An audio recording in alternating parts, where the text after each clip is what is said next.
비바 예술로 비바 아트TV의 난장토론입니다. 안녕하세요. 안녕하세요. 난장토론에 오늘 세 분을 이렇게 모셨는데, 난장토론은 우선 저희가 예술에 관한 혹은 미술에 관한 여러 가지 이야기들, 그리고 주변의 이야기들, 하고 싶은 이야기들을 편안하게 하는 자리입니다. 그리고 오늘 이렇게 오셨는데 처음으로 이렇게 패널분들 세 분이 계시는데 한번 이렇게 한 분씩 소개 한번 부탁드릴까요? 네, 우선 블루색 입으신 분. 저는 미술 생태연구소장 백종옥입니다. 또 공공미술 프로젝트라든가 전시기획 그리고 미술 비평을 하고 있고요. 그렇습니다. 네. 자, 안녕하세요. 저는 성유진이고요. 주로 회화 작업을 위주로 하고 있어요. 그리고 이런 표현은 그러지만 먹고 살려다 보니까 이렇게 표현해도 되나요? 원래 저는 그냥 있는 그대로 말을 해서 사실은 어떤 행사에 저를 넣어주신다고만 하면 퍼포먼스를 할 때도 있고 아이들하고 같이 활동을 하기도 하고 뭔가 재밌다라고 생각을 한다면 이게 매체가 다를 뿐이지 미술은 미술이고 예술은 예술의 뭐 하나라고 생각을 하기 때문에 뭐든지 합니다. 박수 쳐주셔야죠. 네, 안녕하세요. 저는 이제 광산구에 소천아트 팩토리라는 곳이 있는데 거기에 지금 공장장으로 있습니다. 반갑습니다. 오늘 여기 세 분은 정말 광주에서 활발하게 그리고 각계각층에서 전문적으로 일하시는 분들이신데 너무 오늘 이렇게 새롭게 만나게 돼서 너무 반갑고, 그리고 저희가 오늘은 미술시장에 대해서 이야기를 해볼 거예요. 회차마다 주제를 하나씩 정해서 이야기를 나누는 시간을 갖겠습니다. 오늘 미술시장인데 요즘에 돌아가는 우리나라의 미술시장의 분위기가 어떠한지 한번 자유롭게 말씀해 주시면 좋을 것 같아요. 자유롭게? 네. 코로나 때문에 잠시 주춤하다가 작년부터 굉장히 활발해진 것 같아요. 그래서 많이 활성화되고 있고 이제 아트 페어도 전국적으로 많이 생겨나고, 그리고 뭐 기사를 보니까 작년에 그 미술시장 거래액이 9천억이 넘었다고 하더라고요. 그래서 이제 1조 올해는 뭐 1조 원 시장을 기대를 한다 뭐 이런 이야기도 있고, 그래서 굉장히 이제 비약적으로 뭐 이렇게 활성화되고 있는 것 같은데, 뭐 이제 물론 이제 게임 시장이 20조 원 시장이라고 하더라고요. 근데 그거에 비하면 20분의 1 수준인데, 그래도 뭐 미술 선진국 미술 시장 보면은 GDP의 0.1%, 0.2% 수준이 미술 시장이라고 하더라고요. 우리나라 이제 GDP가 2,166조 이 정도 수준이라고 보는데, 그러면은 지금 1조 원이니까 2배, 뭐 4배 이런 정도까지 늘어날 수 있을 가능성이 있다. 뭐 이렇게 보는데, 어쨌든 전국적으로 굉장히 분위기는 이제 활성화되고 있고, 온라인도 요즘엔 또 활성화되고 있잖아요. 시장이 점점 이렇게 늘어나는 것 같아요. 우리 작가님의 어떤 입장에서 제 입장이요? 이제 사실 저는 준비를 어떻게 했냐면요, 여기 양쪽에 있는 두 분들이 굉장히 쟁쟁하신 분들이에요. 뭐 평론가, 비평가, 작가 막 이러는데, 사실은 저는 그림이나 그릴 줄 알지 이런 자리가 저한테 과연 어울릴까 이렇게 고민을 했거든요. 근데 제가 잘할 수 있는 거는 현역 작가이기 때문에 작가로서의 이제 이야기를, 개인적인 견해를 이야기를 하자면, 서울 경기 지역 같은 경우 이제 일부 아트페어, 약간 파워 있는 아트페어를 중심으로 굉장히 솔드아웃 되고 있는 작가들이 많이 있다고 그래요.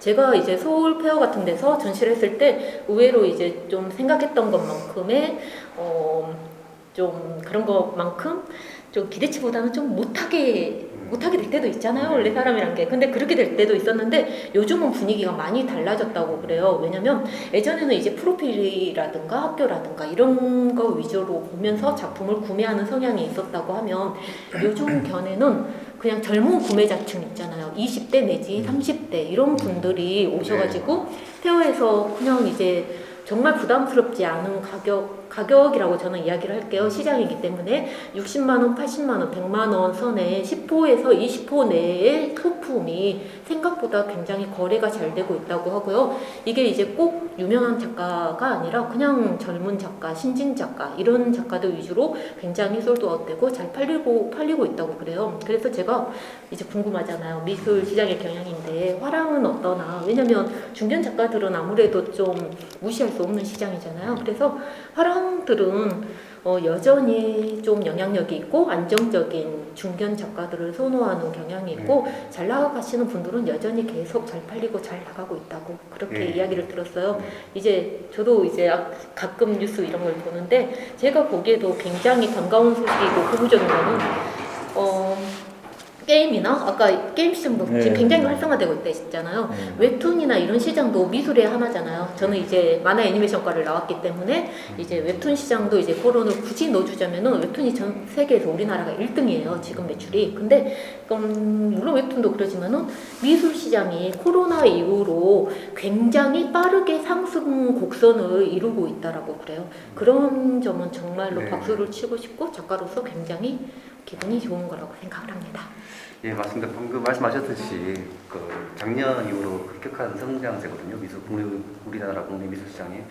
근데 이제 특징을 본다면은 저희 아까 말씀하셨듯이 백종원 소장님께서 지금 현재 9,200억이 좀 넘거든요. 작년 그 미술의 거래 액수가. 근데 이 미술 시장 보면 크게 세 가지예요. 하나는 뭐냐면은 경매 시장, 그 다음에 이제 화랑 시장 있고, 그 다음에 아트페어예요. 나머지 조그만 게 있는데 그게 이제 공공기관에서 공공 영역에서 이루어지는 미술 시장인데 그것은 거의 뭐 미미하죠. 그러니까 소위 공공 영역이라면 이제 우리 조형물 있잖아요. 네네. 공공기관에서 하는 조형물, 건축물, 그거하고 이제 미술은행, 그 다음 미술관에서 하는 건데 이것은 거기에 거의 뭐 몇 %도 안 되는 거거든요. 근데 문제가 제가 봤을 때는 경매 시장 같은 경우는 K 옥션하고 그 다음에 그 서울 옥션, 이 양대 옥션이 거의 다 싹쓸이를 하고 있어요. 그리고 그 다음에 이제 화랑 같은 경우는 메이저 화랑이 다 쓸고 있죠.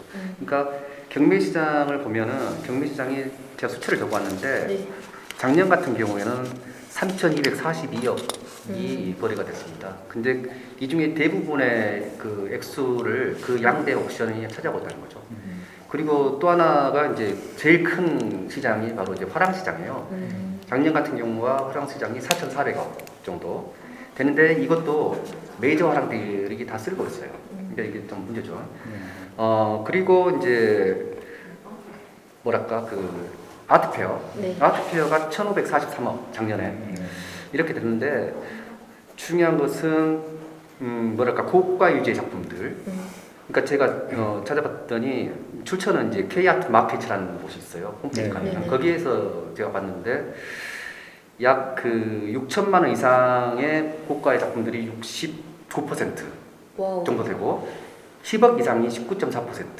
그러니까 아까 말씀하셨듯이 젊은 작가들이나 MZ 세대들이 보는 저가의 작품들은 아주 6% 정도밖에 안 돼요. 전체 시장에서. 이제 그런 문제점들이 있다는 거죠.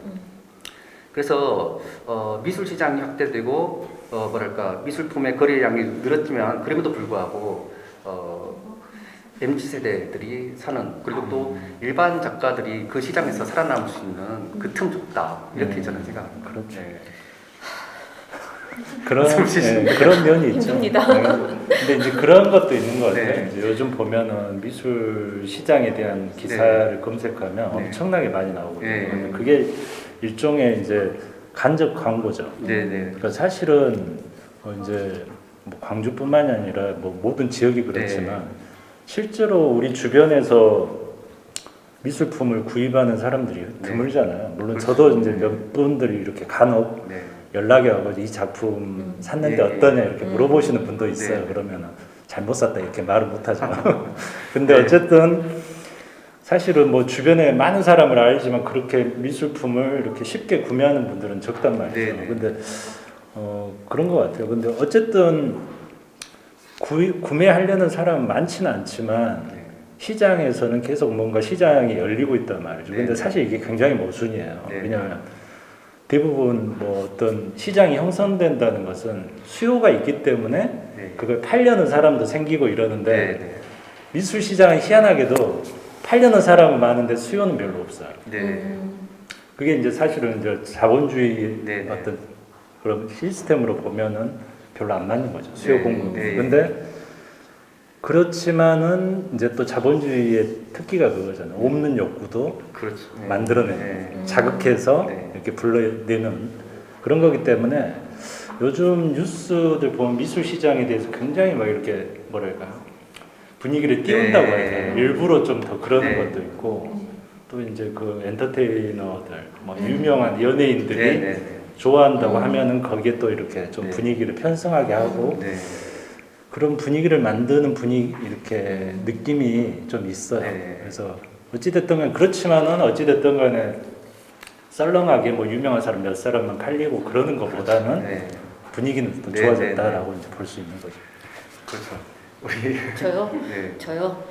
저는 이제 또 그림 그리는 놈으로서 이야기를 하자면 사실 이제 시장이라는 게 이런 표현은 그러지만 자기 작품 가격이 어느 정도 형성이 되어 있잖아요. 네. 이를테면 우리가 이제 인증으로 치면 뭐 시립미술관 기준 아니면 광주미역 기준 뭐 이렇게 좀 기준치가 있어요. 뭐 10호에 얼마 이렇게 네. 기준치가 있는데 일단은 그거는 기준일 뿐이고 일단 자기 작품 가격이 대략이 다 있어요. 작가들이. 근데 저도 그림을 그리잖아요. 그림을 그리면 사실 이만한 거 하면은 다른 분들은 비싸다고 느끼실지 몰라도 작가들은 정말 뼈를 갈아서 뭐 이렇게 네. 이렇게 작업을 하잖아요. 그러면 단가가 시장이니까 단가가 만약에 500에서 1000 정도를 제가 네. 설정을 해놨다. 네. 그렇죠. 근데 사실 저도 내 그림인데 이걸 500에 살 것인가 겁나 고민을 네. 이렇게 제가 사투리를 많이 쓰면 안 되는데 죄송해요. 저도 겁나 고민을 할 때가 있어요. 네. 왜냐면 정말 나는 힘들게 작업을 하는데 내가 이거를 일단은 내놓을 때는 이제 갤러리 단가가 있고 일반 시장 단가가 있고 그러긴 한데 내가 이 그림을 진짜로 네가 1000만 원 주고 너 이거 살 수 있겠냐 이런 생각을 할 때가 있어요. 그러면 우리 집에서 제일 비싼 물건들이 있어요. 아버지가 어디서 비싸게 사온 뭐 도자기라든가 뭐 칠보 자개 막 이런 거 있죠. 그거를 한번 딱 보고 제 그림을 한 번을 딱 보고 너 저것이 1000만 원이고 네 그림이 요만큼이 얼만데 너 저거 이길 수 있겠냐 이런 생각을 하면서 그림을 그릴 때도 있어요. 왜냐면 어떻게 보면은 일단 표현이 조금 나쁠지 모르겠는데 일단 나는 프로라고 생각을 하니까 그냥 내 작품 가치가 그 정도로 형성이 될 수 있겠느냐 이런 생각을 하면서 하죠. 돈만 많으면 돈 쌓아놓고 보면서 했을 거예요 진짜로. 이거는 저의 관점이에요. 예, 이제 제가 생각했을 때 이제 긍정적인 측면에서 이제 MZ 세대가 어떤 자기 취향에 따라서 작품을 네네. 구매하게 됐잖아요. 네, 취향 선택이죠. 네, 근데 거의 뭐 전체 시장에 봤을 때 뭐 그렇게 미미하지만 6%? 그럼에도 이제 네. 긍정적인 측면이잖아요. 네. 제가 봤을 때는 그래도 이제 그런 것에 그게 점점 확대해 나간다면 네. 좋을 것 같고 이제 우리 이제 일반 작가들도 그 유명한 네네. 작가들뿐만 아니라 네. 일반 작가들도 괜찮을 것 같아요 앞으로는. 근데 네. 저또 플로에스에서 제가 말씀드린다면은 작가님들도 프로니까 이 판매를 염두에 둘 수밖에 없잖아요. 방금 고민을 하셨듯이. 그렇죠. 그래서 좀 적극적인 마케팅을 네. 해야 되지 않나. 근데 제가 보니까 제 주변에 모든 분들이 그런 건 아니지만은 많은 분들이 그런 면에서는 좀 취약하더라고요. 그렇죠. 네. 근데 그거는 이제 그림 그리는 사람 몸으로서 이야기를 네. 하자면 이게 있어요. 시장이라고 하면 가격이잖아요. 네. 가격이 형성돼야 되는데 사실은 예술은 가치라고 생각을 하거든요. 그러다 네. 보니까 가격이랑 가치는 다르잖아요. 그러다 보니 작가들이 나의 작품을 어떻게 보면 나의 예술이잖아요. 뭐 어떻게 됐든 뭐 예고 나오고 미대 나오고 뭐 대학원 나오고 내가 네. 작가 생활한 게 최소한 뭐 20년 30년 이상 이제 되신 분들인데 나도 자존심이 있어요. 내 가격이 내 그림의 가치가 이 가격으로 형성이 네, 되는 그거 있잖아요. 그거를 위해서 셀링을 위해서 노력을 좀 해주는 게 원래 시장의 원리로는 맞지만은 작가적인 견해로 봤을 때는 실질적으로 그 가치랑 가격이랑 너무 다른 거죠. 저는 가치에 한 표. 그러니까 이제 그 문제가 네. 이제 예전부터 좀 그러니까 그러니까 워크 오브 아트잖아요. 그 미술 작품과 그냥 우리 일반적인 제품, 그 기존 네. 제품 있잖아요. 뭐 핸드폰이라든가 네. 삼성 뭐 이런 것들이 비교를 많이 됐거든요. 그러니까 그 도널드 커스피라고 그 사람이 네. 이미 20년 전에 이제 돈의 가치냐, 뭐 미술적인 가치냐, 뭐 네. 여기에 대한 짧은 에세이도 쓰고 했는데 그것은 제가 봤을 때 모르겠어요. 그 작가 마인드 같아요. 그러니까 네. 근데 그럼에도 불구하고 중요한 것은 지금 이 자본주의 사회가 세계 경제를 이끌고 있잖아요. 네. 그런 사회이니까 어쨌든 간에 작품 생활을 하려고 하면 그리고 작가 생활을 하려고 한다면은 근당에서 예술적인 가치도 물론 중요하지만은 팔아야 되잖아요. 어쨌든 간에 판매를 해야지 그 작업을 할 수가 있잖아요. 내가 굶어 죽더라도 이렇게 타협하지 않겠다 네. 이런단 말이에요. 작가들은 어쩔 그럴- 수가 없어요. 차라리 굶어 죽겠다 네. 이러죠. 근데 이제 그런 태도조차도 네, 네, 네. 자본주의에서는 일종의 상품성으로 네. 변할 수 있는 요소가 그렇죠, 되는 거죠. 그렇죠. 예를 네. 들면은 뭐 작품이 팔릴 만한 작품을 이제 작업으로 보여주는 작가들도 있는데 또 한편에서는 뭐 현대미술에서 굉장히 전위적인 네. 작업을 하는 작가들도 있어요. 근데 자본주의가 발달한 시장이 발달한 곳에서는 그런 전위적인 것조차도 새로운 상품으로 보여주기 네, 때문에 네. 자본주의는 모든 걸 흡수할 수 있는 거죠. 네. 그래서 그런 태도조차도 하나의 그 독특한 상품성의 한 면으로 될 수 있는 거예요. 그래서 이제 물론 이제 가치하고 작품의 가치하고 가격하고는 물론 이제 완전히 정비례하지는 않죠. 근데 그 문제는 이제 뭐 비평의 문제도 있고 미술사에서 어떻게 평가를 할 것인가 뭐 이런 것도 있는데 그 이제 그 말씀하신 것처럼 이제 이 작업을 하는 사람이 이 작품이 유통이 되지 않으면 네. 지속적으로 작업을 할 수 없다. 네. 이 문제를 미술 시장이 풀어줄 것인가가 사실은 네. 굉장히 중요하죠. 네. 왜냐하면 그게 어찌됐든 간에 미술 시장이 활성화돼가지고 네. 잘 팔고 싶지 않은 작가한테조차도 뭔가 기회가 올 정도가 된다면 네. 굉장히 이미 활성화되어 있다는 네. 의미일 텐데 아직까지 그 단계는 아니죠. 네. 이제 굉장히 적극적인 작가들만이 네. 이제 미술 시장에 편입이 되고 있는 거고 네. 그렇지 않으면은 이제 예를 들면은 그렇게 기존에 했던 여러 가지 기존 미술 시장 아트페어가 아니라 요즘에는 그래서 그런 네. 것도 하잖아요. 예술 장터, 예, 예, 네네. 그 예술 경영 지원센터에서 예술 장터 해가지고 전국적으로 젊은 작가들 최대한 이렇게 흡수해가지고 네. 보여주는 게 아마 이제 그런 사각지대를 어느 정도 커버할 수는 있을 것 네. 같아요. 네.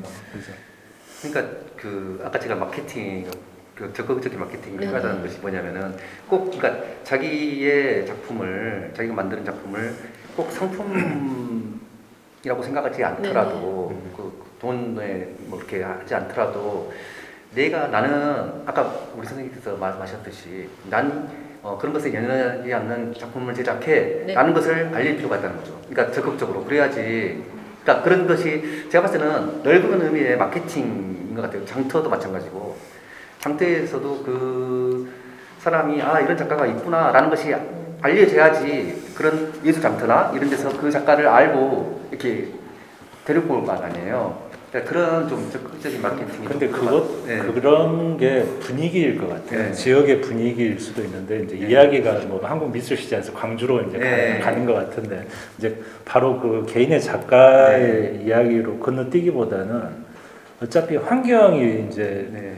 그 환경에 따라서 또 작가들도 분위기가 바뀌기 때문에 광주에서는 미술 시장이 어떤가 이걸 봤을 때는 이제 아직까지 아주 적극적인 분위기는 아니기 때문에 네. 이제 작가들의 의식도 이제 예전하고 뭐 비슷하게 머물러 있을 수 있다고 네. 생각을 하는데 이제 우리 광주에서도 보면 아트 광주 네. 또 이제 아까 말씀드렸던 그런 작은 예술 장터 같은 네. 거 열리긴 하지만 활발해졌다 이런 느낌은 사실 별로 안 그렇죠. 들잖아요. 네. 그게 이제 아트 광주 하나로서 모든 게 다 해결이 안 되고 네.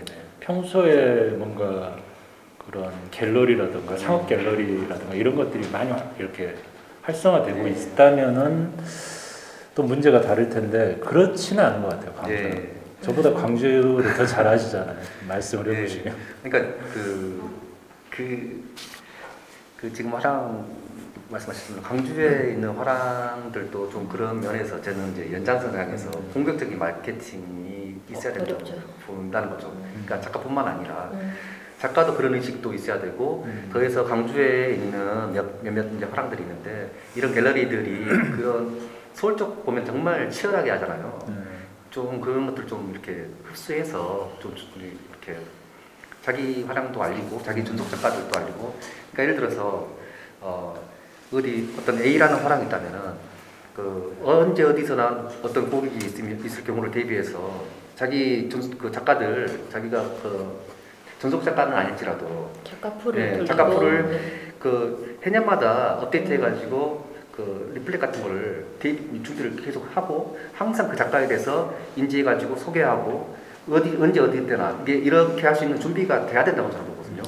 그러니까 아니요. 이제 선생님은 이제 저도 선생님한테 예전에 작은 평론을 한번 받은 적이 있었는데 이제 사실은 광주는 약간 평론이 살아있기가 좀 어려운 도시잖아요. 네, 그러다 보니까 작가가 개인적인 뭐 성장 가능성이라든가 작가의 뭐 미래성이나 이런 거를 보고 작품을 구매하시는 컬렉터들이 원래 많아져야 되는데 그게 좀 어렵고 약간 좀 취향 선택이나 아니면은 인맥 선택으로 많이 간다라고 생각을 해요. 그런데 이제 광주 아트페어 물론 저 페어 기다립니다. 페어 저만 기다리는 게 아니라 아마 광주 작가들은 많이 기다릴 거예요. 시장이 많이 없으니까. 근데 광주 아트페어만 시장이 아니라 실질적으로 이제 우리가 이 토론 난장 토론도 하고 있지만은 예술의 거리 활성화를 위해서 이제 행사도 하고 노력을 하고 있잖아요. 근데 저는 정말 무등 갤러리를 굉장히 긍정적으로 바라보고 있거든요. 예술의 거리에도 있고 예술의 거리 활성화를 위해서도 무등 갤러리의 역할이 굉장히 중요한데 정말 무엇이 너무 좋냐면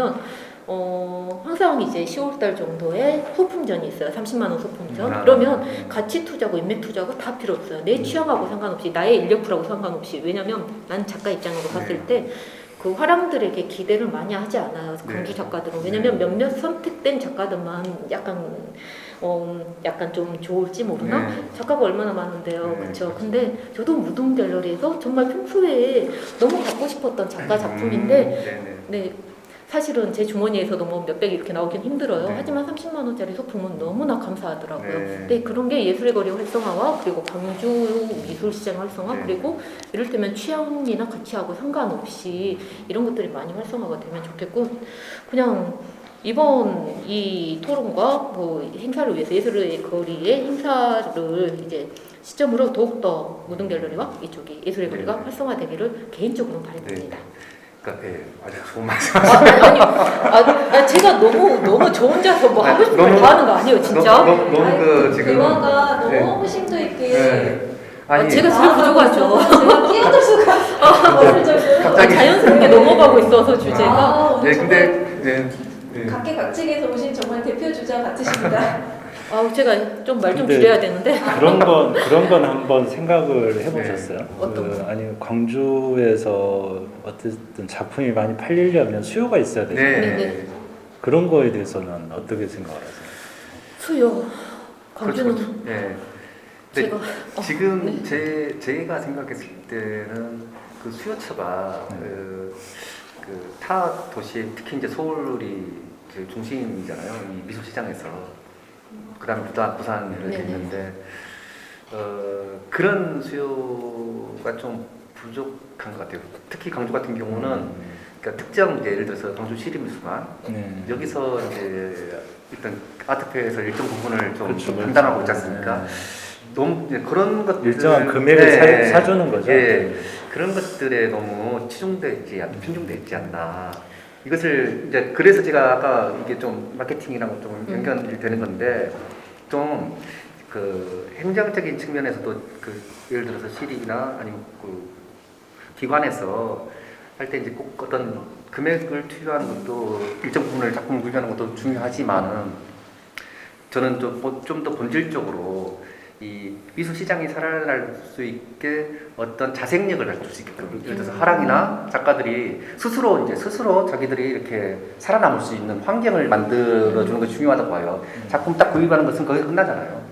그냥 그게 아니라 어떤 그 미술 시장이 이렇게 그 잘 활성화될 수 있는 토양을 만들어 주는. 그러니까 스스로 이렇게 성장할 수 있는. 그것을 좀 이게 너무 아름다운 말씀인데 네. 저도 먹고 살려고 강의라는 걸 나가잖아요. 네, 네, 네. 강의라는 걸 나가면 이제 전공자 제가 네. 사투리가 죄송합니다. 네. 이제 강의라는 걸 나가면 이게 물론 전공 뭐 예고 학생들이라든가 전공자들도 네. 가르치지만 그냥 일반인들 뭐 네. 할아버지 할머니 뭐 중장년 시니어 그리고 아주 어린 꼬맹이들까지 제가 강의를 해요. 그런데 광주는 인구 밀도 대비 그렇게 문화예술인이 너무 많아요. 네. 생각해 보세요. 주변에 보면은 옆집, 윗집, 뭐 옆집 다 보면은 아마추어 작가가 아닌 사람이 네. 거의 없어요. 네. 보면은 나도 이제 뭐 노래나 뭐 춤도 출 수 있고 나도 간단한 퍼포밍을 할 수 있고 네. 나도 그림 그리고 이런 사람들이 너무 많다 보니까 아니 그런 사람들이 자기가 이제 요즘 그거 뭐죠? 대학에 있는 거? 평생교육원. 네. 평생교육원에 저 진짜 아무 생각 없이 그냥 뭐 어르신들 그림 그린다고 해서 선생님 따라갔거든요. 네. 그림 얼마나 그리겠어. 네. 따라갔는데 와 저 깜짝 놀랐어요. 거짓말 하나도 안 하고 제가 한국학과를 졸업했는데 수목을 저보다 잘하시더라고요. 저 완전 부끄러워가지고 선생님 저분들 저보다 더 잘해요. 그랬더니 그 사람들은 10년 내내 그것만 그리시는 네. 분들이래요. 근데 그분들이 미술시장에 수목화가 나왔는데 수목화 사실 것 같아요? 다들 작가고 다들 그 예술가예요. 여기 지역 사람들은. 네. 그러다 보니까 이제 일반인들한테 기대하기는 그렇게 많이 생각보다는 좀 어렵다. 예향의 도시다. 예를 들어서 방금 네. 잘 말씀하셨는데 강주가 그런 도시잖아요. 네. 그런 특색이 있단 말이죠. 이게 네. 하나의 특색이라면 그러면 이런 특색을 어떻게 우리가 행정에서 녹여낼 것인가? 아, 토양을 만들기 위해서 우리가 그런 부분을 고민을 해야 될 것 같아요. 예를 들어서 이제 이것은 정답은 아니지만은 네. 하나이로서 실현될지 안 될지 모르겠지만은 네. 그렇게 여기 안에서 소비되는 예를 들어서 A라는 작가의 작품을 내가 샀다 또는 작가가 샀다 했을 때 어떤 그 세제 같은 경우를 실질적으로 도움이 될 수 있는 네. 그런 것들을 약간 좀 아, 다른 그러니까 중앙에서 하는 것보다 조금 더 올려가지고 음, 좀 지원을 해준다든가 그러니까 여러 가지 그것들은 그러니까 강주만 그렇게 할 수 네. 있는 있게끔 이제 그런 이제 제가 말씀드린 것이 그거예요. 그러니까 그런 식으로 어떤 토양을 만들어주는 거. 그러니까 소비가 될 수 있고 생산이 이게 원활하게 될 수 있는 그런 어떤 지원이 중요하다는 거죠. 그냥 작품은 그렇게 사서 끝나는 것이 아니라 좀 더 본질적인 것을 고민을 해야 되지 않나. 이제 저는 그런 그러니까 측면에서 이제 광주 이쪽 전남 쪽 보면은 분위기가 옛날부터 보면은 뭐 음식점이든 네. 뭐 요관에 가도 다 네. 그림들이 걸려 있었잖아요. 네. 근데 그게 그냥 뭐 보통 이야기하는 뭐 그냥 술자리에서 사담으로 나누는 네. 그런 전해지는 이야기가 아니라 그 지금 임직순 선생님 보면은 작가님이 그 전시했었잖아요. 네. 시립에서. 근데 그분이 그 쓴 화집이 있어요. 수필집 네. 그림하고 이제 수필 여기 있는데 1965년도 그쯤에 60년대 네. 이야기를 쓴 게 있는데 네. 그분이 이제 이쪽 지역으로 오셔가지고 네. 숙박을 하게 되는데 요관에도 이제 그림들이 다 네. 걸려 있는 거예요. 그리고 목포에 갔더니 남농 선생하고 이야기를 네. 만나서 이야기를 하는데 광주에서 그 자기 작품이 수백 점이 팔렸다. 와, 네네. 그런 이야기를 네네. 하는 거 보면은 네.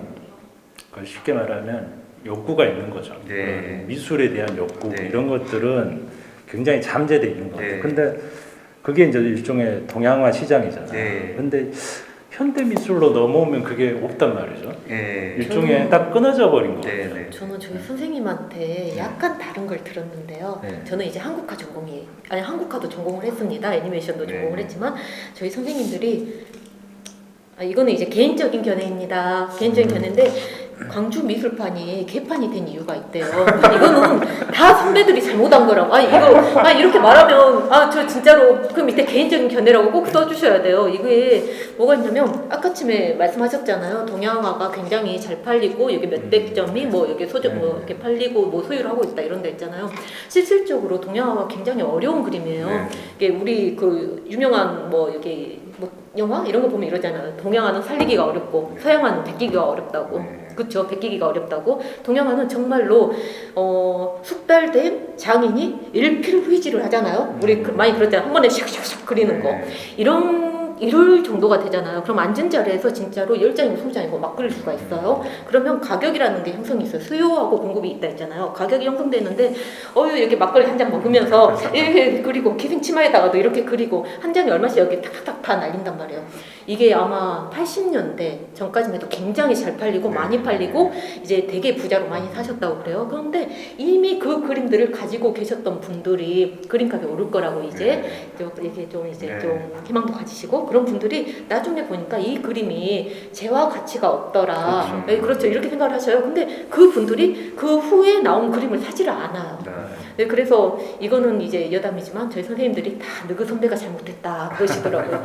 그 말씀하신 선생님도 나도 잘못했다 그러시더라고요. 그러니까 이제 대부분 그렇게 네. 착각을 하죠. 이렇게 그 작가가 죽으면 그림값이 올라갈 거라고 생각하는데 네. 거의 그런 일은 희박하죠. 네. 그러니까 대부분 이제 죽으면 바로 잊혀지기 마련이고.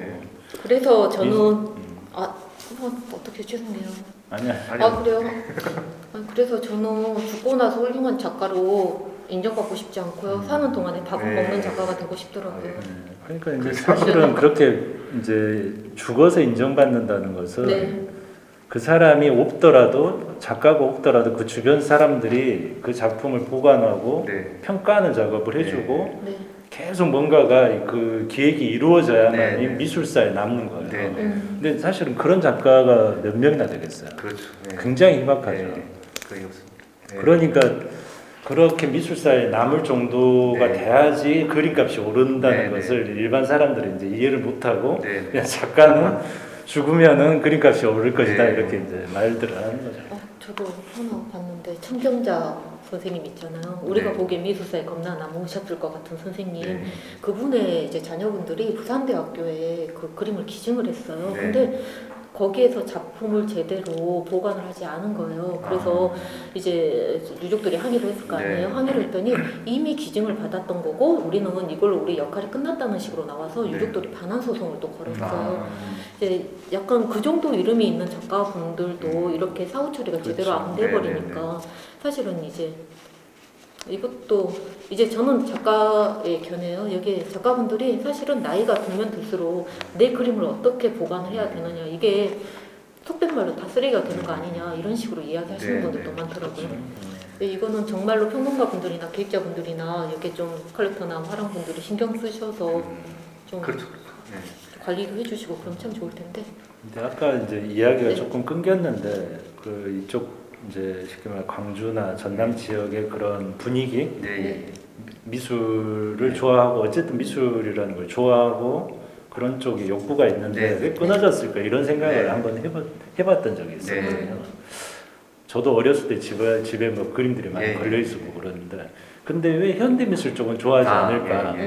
근데 이걸 생각하다 결국에는 제가 그 일반인 상대로 미술사 수업을 좀 많이 했었어요. 그래서 조금 그때 느낀 게 뭐냐면 이분들하고 한 6개월 정도 수업을 하면 말을 하지 않아도 변하더라고요. 그러니까 가서 그림을 보러 다니는 것은 기본이고 어디선가 그림을 사와요.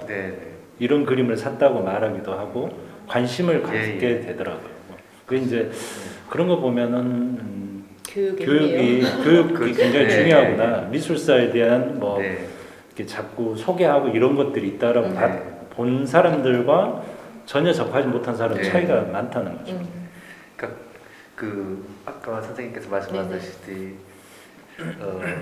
일반인들이 그러니까 그림에 대해서 모르기 때문에 그러니까 그 현대 문화예술에 대해서 뭐 전혀 모르기 때문에 당연히 모르는 거에 대해서는 우리가 또 관심이 없어지잖아요. 이게 자연스러운 거고.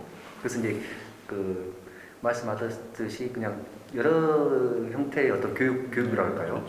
좀 교육이나 어떤 체험이 필요할 것 같습니다. 근데 지금 실질적으로 그런 것들이 많이 교육이나 체험 프로그램들이 굉장히 많거든요. 네, 맞아요. 근데 이제 너무 많으니까 어떤 것을 이렇게 선택해야 될지 이제 너무 많으니까 이게 그런 것 같아요.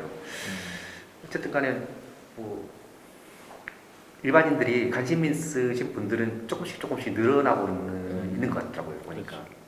그래서 저희 소천아트 팩토리에서도 너무 좋죠 거기.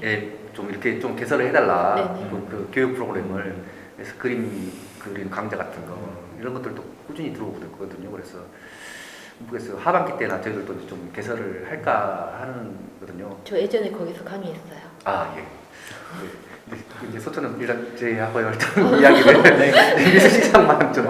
아니 네, 근데 이제 분위기 그런- 거기 네, 되게 네. 좋더라고요. 그러다 보니까 이제 또 교육으로 안 되는 게 네. 있잖아요. 말씀하셨듯이 사람들이 창작자가 되려고 하다 보니까 컬렉터가 되는 게 아니라 창작자가 네, 되려고 네, 하는 네. 거죠. 그래서 그렇죠.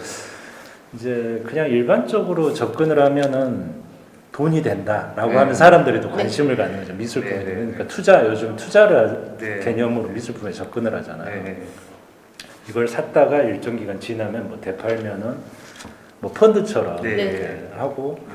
또 심지어는 요즘에 이렇게 쪼개가지고 투자를 하잖아요. 한 작품을 뭐 네. 10명이면 네. 10명 이런 사람들이 이렇게 쪼개가지고 투자해서 수익을 뭐 이렇게 예. 걷어간다 이런 식의 개념까지 나오는 거 보면 네. 어쨌든 뭔가 그런 식으로라도 욕구를 자극하면 사람들이 관심을 갖게 되는데 근데 미술을 전공한 미술인들 입장에서는 네. 조금 그런 현상을 보고 있으니 한편으로 좀 억울하죠. 약간 공허해진다고 할까? 네. 아니, 저런 개념으로 네. 가야 되나 네. 뭐 이런 생각도 하게 됩니다. 예. 아니, 정말 재밌는 게 제가 가르쳤던 수강생들 네. 중에 가끔씩 연락이 와요. 선생님 오랜만이에요. 그래놓고는 프리마켓에 나가게 됐다고. 아. 그러니까 이제 프리마켓은 일반인들도 약간 뭐 자그마한 그림이나 네, 공예나 네. 이런 것도 네. 다 참여가 가능하잖아요. 그런데 그만큼 광주 시내에 있는 분들이 진짜 모두 창작 욕구도 강하시고 아, 모두가 예술 이런 표현은 그러지만 아마추어지만은 네. 무대에 서고 싶고 그런데 행사에 나가고 싶어하고 그런 네. 분들이 너무 많다 보니까 컬렉터는 부족하고 네. 고민입니다. 아니, 그래도 예약의 도시라는 거는 괜찮죠. 그러니까 이 보면은 저도 좀 약간 그런 데 있어서 약간 문제라고 할까요? 그게 뭐냐면은 그러다 보니까 이런 말씀 드리기가 좀 애매한데, 그러니까 그 작품의 어떤 프라이스? 질적인, 네. 그러니까 꼭 이건 꼭 이제 모더니즘적인 건 아닌데, 네. 아무리 그렇다 하더라도 어느 정도 이제 예를 들어서 상품 이야기를 하면 좀 그렇지만은 A라는 상품은 정말 그 뭐랄까 좀 괜찮아요. 아, 같은 네네네. 똑같은 거도. 네. 근데 B라는 걸 봤더니 이게 좀 그러니까 핸드폰을 치면은 삼성폰하고 네. 또 어떤 좀 이렇게 네네. 낮은 폰이 있잖아요. 그러면 당연히 이것을 선택하기 말이잖아요. 네. 그러니까 지금 현재 그렇게 이제 그런 일반인 분들이 생산자가 돼가지고 했을 경우에 이런 문제가 이제 발생한다는 것을 명확히 알려줘야 될 것 같아요. 왜냐하면 선택은 불특정 다수에게 선택을 받게끔 만들어지잖아요. 근데 우후죽순으로 이렇게 하다 보니까 어떻게 보면은 뭐랄까 피로도 너무 많이 쏟아지니까 그냥 일반인조차도 뭐 이런 게 작품일까라는 계속 보니까 네. 피로도가 쌓일 것 같아요. 그러면은 이게 오히려 더 안 좋은 악영향으로 돌아오지 않나 우리 강조 미술시장에서. 그러니까 좀 그래서 아예 그냥 그런 분들을 위한 하나의 어떤 그 장터나 아니면 또 하나의 어떤 장을 마련해 주는 것도 따로 구분해서요. 일종의 뭐 뭔가 예. 취미로 하시는 예, 분들 그렇죠, 그렇죠. 근데 그- 우리 이거 네. 있잖아요. 네. 그 선생님 말씀 다 맞는데 그분 이거 이렇게 해야 되나? 우리 학교 다닐 때 배웠잖아요. 교집합. 교집합, 네. 합집합 이런 거. 네. 왜냐면은 우리는 여기에요. 네. 그분들은 여기라고 해요. 네. 근데 이분들은 이렇게 되고 싶을 거예요. 물론 이렇게는 좀 어렵겠지만 이렇게 되고 싶을 거예요. 합집합. 내가 이 안에 들어가고 싶은 욕구가 분명히 있을 거예요. 그러니까 이게 따로 라운드를 만들기는 그라운드를 만들기는 좀 사실 현실적으로는 어렵겠죠. 뭐 축구에서도 보면 1부 리그, 네. 2부 리그 네. 있잖아요. 네, 네. 동네 축구도 네. 있고 이렇게 해가지고 점점 올라가는 네, 경우도 네, 네. 있고 알 수는 없는데 어쨌든 네. 말씀하신 것처럼 구분을 해서 다른 시장을 만드는 네, 네. 개념도 예. 네. 그러니까 근데 이게 굉장히 조심스러운 말이라서. 네, 그렇죠. 네, 왜냐하면은 꼭 뭔가 좀 서열화시키고 그렇죠, 이런 맞아요. 식으로 또 이렇게 비춰줄 수가 있거든요. 네. 이런 것들이. 자막을 달아주세요. 개인적인 견해입니다. 이러고. 네. 아무튼. 네. 근데 이게 딜레마 같아요. 딜레마. 네, 그렇죠. 근데 약간 네. 비슷한 네. 그런 발상에서 좀 다른 이야기인데 네. 이제 아트페어를 다니다 보면 사실은 뭐 서울에서 하나 부산에서 하나 네. 이 작가가 여기서도 하고 있고 그러면 이게 무슨 차별이 있는 건가 이런 생각이 들 때가 있어요. 네.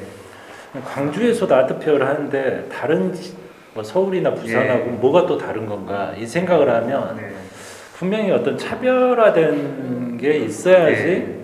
뭐 다른 곳에서 이쪽 광주를 네. 찾아올 텐데 하는 그렇죠. 생각이 네. 들더라고요. 왜냐하면 아니, 서울에서도 이 작가를 만날 수 있고 부산에서도 만날 수 있는데 광주까지 올 것인가라고 생각했을 때는 그렇잖아요. 네. 뭔가 그렇죠. 전혀 차별화된 뭔가가 아니면 네. 올 일이 없는 거죠. 네. 근데 저는 이제 방금 아트페어 말씀하시니까 이제 다른 지역 서울이나 그 부산이나 이게 지금 굉장히 잘 되고 있지 않습니까? 가장 큰 이유 중 하나는 저는 이제 여러 가지 있지만은 거기는 이제 기관에서 이게 주관을 하는 게 아니거든요. 그러니까 그 하락협회라든지 이런 데서 네. 하기 때문에 필사적이에요. 자기들 그러잖아요. 네네. 자기들이 다 알아서 하니까. 근데 광주 같은 경우는 광주시에서 하잖아요. 네. 그러니까 그렇죠. 그러다 보니까 치열하지가 않은 것 같아요. 좀. 맞아. 그러니까 이게 가장 큰 차이가 아닌가 싶어요. 그러니까 네. 사실은 그렇게 따지면은 광주에 있는 갤러리들이 모여서 그렇죠, 그렇죠. 시장을 예, 만들어야 시장을 만들어야 되는데 이 만들어 줘 버리니까. 예. 그러니까 뭐 특별하게 노력이라고 할까요? 이것을 서울이나 부산에 비해서 그렇게 안 해도 일단 들어가잖아요. 네, 맞아요. 절반은 먹고 들어가니까 여기서 가장 큰 차이가 있지 않나. 그러니까 매회 어떤 발전하는 것보다는 그냥 네네. 행사만 진행하고 그렇죠, 끝나고 그렇죠. 이런 네. 것도 반복이 되는 거예요. 네네.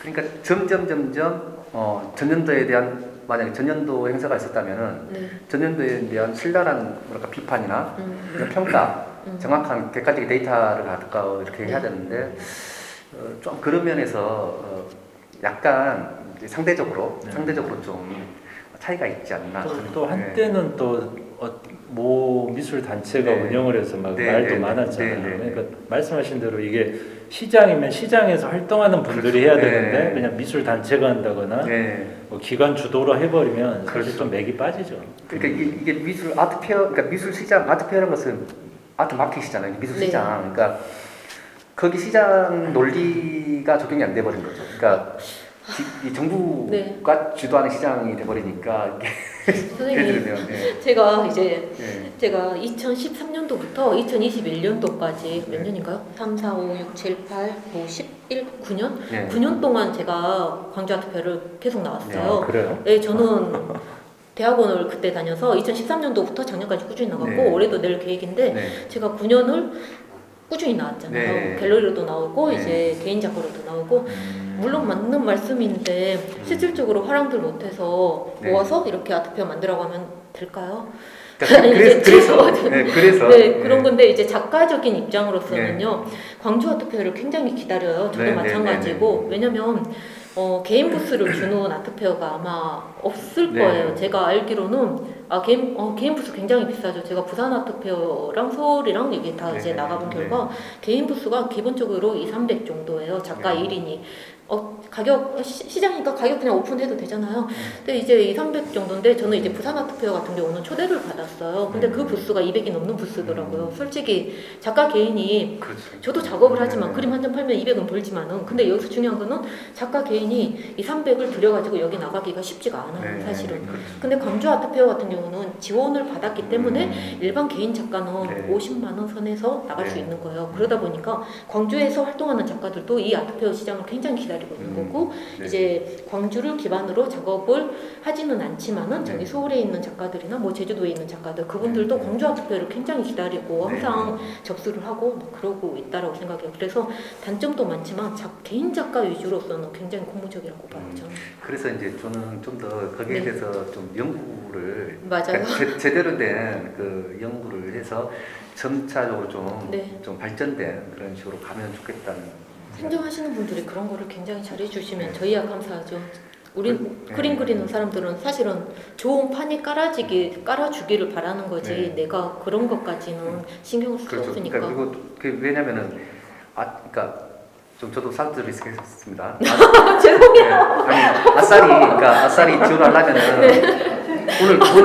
돈을 빡빡하게 하든지 그 애매한 액수 가지고 네. 하니까 이게 또 저것도 아닌 것 같아요. 어, 그렇잖아요. 다른 그 서울 아트표 네. 그이나 네. 이 부산 아트표 돈을 비교해 보세요. 그 운영하는 돈. 그러니까 그걸 아예 제대로 그냥 그래 한번 해봐라 하면서 딱 이렇게 선생님 그거 이야기하시면 이제 미술과 행정, 정치 네, 여기까지 근데 나와요. 사실은 해야 돼요. 그 다음에 그 이야기가 나올 수밖에 네, 없어요. 네, 그러니까요. 네. 근데 광주의 특징인 것 같아요. 왜냐면 광주 보면은 하나로 딱 이렇게 밀어주는 네. 분위기는 아니잖아요. 사실 그렇죠. 우리 미술인들 입장에서는 네. 미술을 좀 제대로 네. 팍팍 밀어주면 좋은데 이제 무슨 다른 축제도 네. 하고 뭐 또 다른 분야의 것들을 이렇게 네. 다 찢어 나누는 식으로 해버리니까 말씀하신 대로 그냥 매년 비슷한 예산을 그냥 계속 네. 투입하고 끝나는 거죠. 네. 그런 게 좀 이게, 한계죠. 예, 그러니까 정말 하려면은 그 김대중 컨벤션센터 전체를 다 그냥 빌려가지고 그것도 이제 퀄리티 있게 그 부스도 정말 그 제가 깜짝 놀란 것이 뭐 독일에 계셨으니까 아시겠지만 메세 같은 거 보시면은 네. 정말 대단하거든요. 퀄리티가 이 부스 퀄리티나 모든 것들이 그러니까 바닥도 완전 다 깔고 제가 이제 2006년도에 그 미네네 메세를 갔어요. 근데 돈을 어마어마하게 투자해가지고 이 하나하나 이 디테일한 것들까지 신경 써가지고 딱 해놓거든요. 그러면은 사람들이 거기서는 뭐 아침부터 줄 서서 기다리고 있더라고요. 입장하려고. 그만큼 볼거리가 많으니까.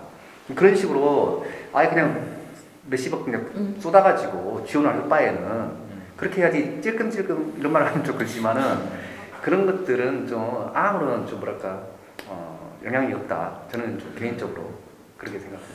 네. 갑자기 아니 맞는 네, 말씀인데 네. 저희도 슬프지만은 작은 금액도 감사합니다 하는 게 여기 입장이지 않을까. 아니 저는 그래서 네. 이제 제가 좀 할 말은 아니지만 네, 그 참여하신 분들도 네, 이게 많은 분들이 볼 수도 있지만 어쨌든 간에 그 요구를 해서라도 이제 좀 지원을 좀 많이 그냥 할 바에는 좀 더 예산을 점차 늘려가지고 좀 제대로 된 그런 것들을 할 수 있으면 좋겠다. 네, 저는. 저는 그런 생각도 들더라고요. 네. 이제 네. 말씀하신 것처럼 행정 쪽은 아무래도 좀 한계가 있고 네. 또 미술인들 입장에서 답답한 면이 많잖아요. 그래서 차라리 조금 뭔가 생각이 있는 기업이 네. 부산처럼 그렇죠. 보면 부산이 그러잖아요. 네. 뭔가 기업이 이렇게 주도권을 네. 가지고 뭔가를 판을 벌리는 네. 그런 미술 시장이 또 하나 생기면 어떨까 예. 그런 생각도 들어요. 네. 물론 이제 어떤 기업들일지는 모르지만 예. 그래야지 이게 뭔가 좀 다원화돼야지 말씀하신 네. 것처럼 그냥 연례 행사처럼 하니까 긴장감이 별로 없는 그렇죠. 네. 경쟁심도 별로 네. 없고 그냥 아예 좀 다른 미술 시장이 생기면 어떨까 이런 생각도 네. 들더라고요. 그렇죠. 굉장히 아름다운 말씀이시네요. 아니 진짜로 모두 바라고 있는. 네. 그러니까 그 기업 부분에 있어서도 이제 광주를 대표하는 기업들이 몇 군데 있잖아요. 근데 또 몇 군데는 또 좀 사라지기도 하고 근데 그게 크게 많지는 않지만은 그럼에도 불구하고 모 건설회사나 또 이런 데가 있잖아요. 또 네네. 모 자동차 회사나 뭐 이런 데 이런 데들 그 사람들이 기업 오너가 좀 이렇게 좀 해주면 좋죠. 그런 것들. 그러니까 의식이 좀 있으면 그런 것들은 제가 봤을 때는 광주 미술인들이 좀 이렇게 가서 대표를 뽑아가지고 좀 가서 좀 후원 좀 해달라. 충분히 그건 가능하지 않을까 싶어요. 어느 정도 좀. 이제 그분들 입장에서는 그렇죠. 그걸 했을 때 또 뭔가 수익성이 네. 있어야지 또 투자를 네. 하겠죠. 우리 항상 이런 이야기하면 예산이 항상 문제잖아요. 그렇죠. 이게 참 이 돈이란 것이 네. 좀 갑자기 돈 이야기가 하니까 시장이니까 돈 이야기가 빠질 수가 없죠. 그렇죠. 네. 돈이란 것이 돌고 도는 곳이 시장이니까요. 오늘 이야기가 너무 재미있고 네. 그다음에 예술에 대한 이야기를 이제 각각의 상황에서 그리고 광주의 예술 그리고 현재 우리의 예술에 대해서 충분히 느낄 수 있을 만큼 너무 이렇게 좋은 대화였고 그리고 저희가 이제 질문을 사실은 몇 가지 더 준비했어요. 근데 너무 열띤 분위기 속에서 진행이 돼서 오늘은 한 가지만 하고 다음에 또 이제 다른 주제로 또 찾아뵈면 좋을 것 같아요. 그리고 저희 비바 아트TV 아트한 이야기 너무 감사드리고 다음에 또 뵙겠습니다. 네, 와. 감사합니다. 수고하셨습니다.